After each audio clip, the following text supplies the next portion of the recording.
Hi and welcome to this week's web design video blog.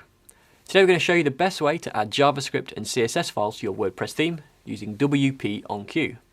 Like many front-end developers, James used to be guilty of simply adding them into the header.php file of WordPress themes like this.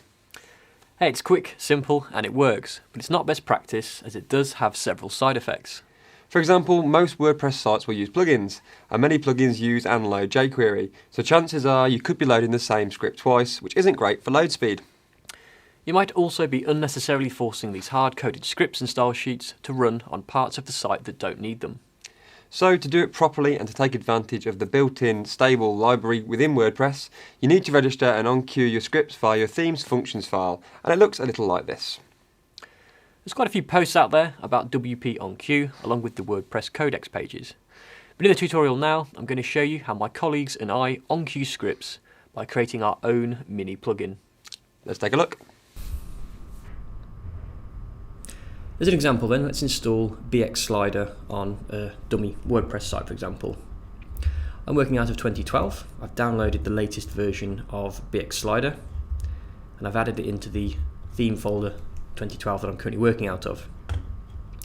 Inside here is obviously all the files and styles and scripts and things that we need to use BX Slider.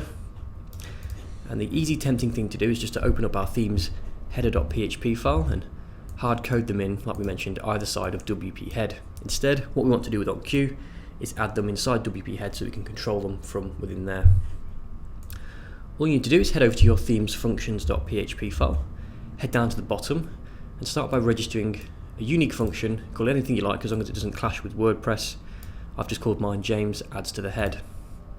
What we're going to do is register our scripts and styles. Then we're going to enqueue them, which will put them inside WP head. And then our add action at the end will just hook our custom function, James adds to the head, into WordPress's WP enqueue scripts, which will execute and bring them all out. So not many people realise that WordPress comes with a built-in JavaScript library, one of those files of which is jQuery.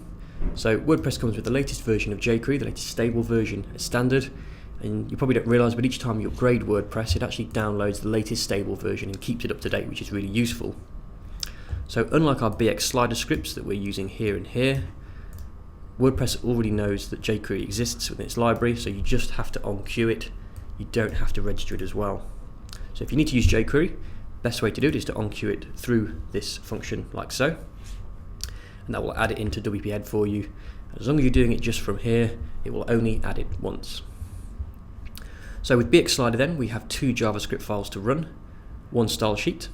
So let's take a look at each of those just here. So like I mentioned, we're registering them and then enqueuing them inside our function. So WP register script is for adding JavaScript files, and the 5 parameters within are the handle, which is first.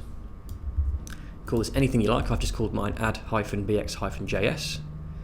Second parameter then is the path or the source to the file. You can use the WordPress short tag to get the theme's location, and you can concatenate it, with the actual path to the file.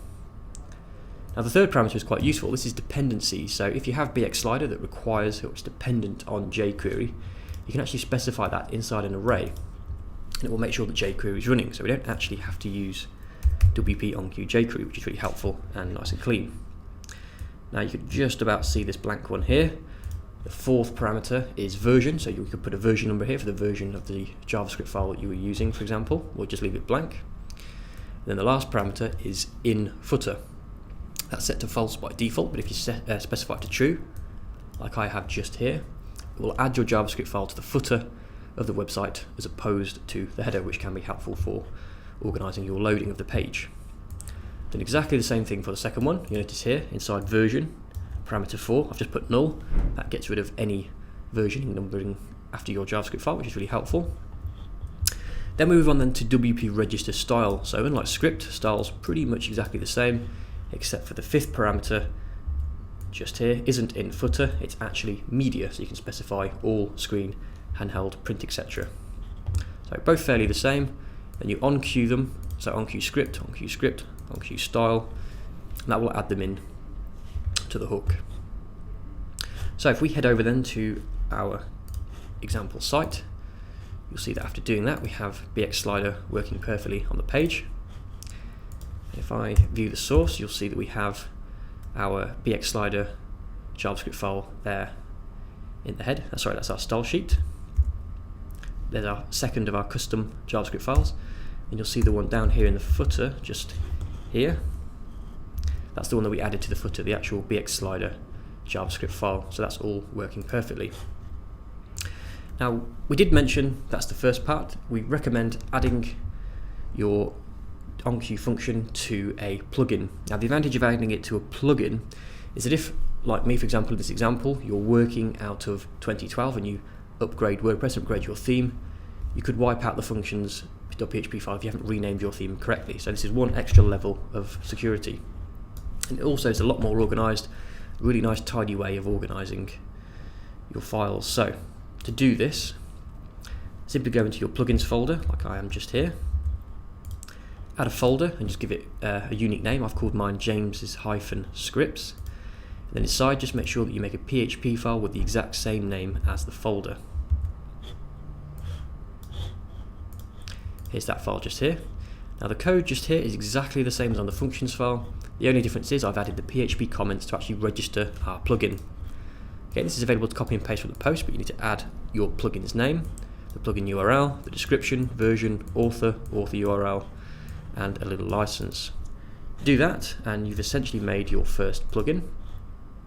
Upload it and head over to the back end of your WordPress, go to plugins, and you'll see that you can activate and deactivate your plugin, through here. So it's a really clean and efficient way to manage your scripts and styles via enqueue. If you're watching on YouTube, head over to our supporting post by clicking on the link in the video description. There we've added a step-by-step guide for enqueuing your scripts and styles via a simple plugin method. Thanks for watching.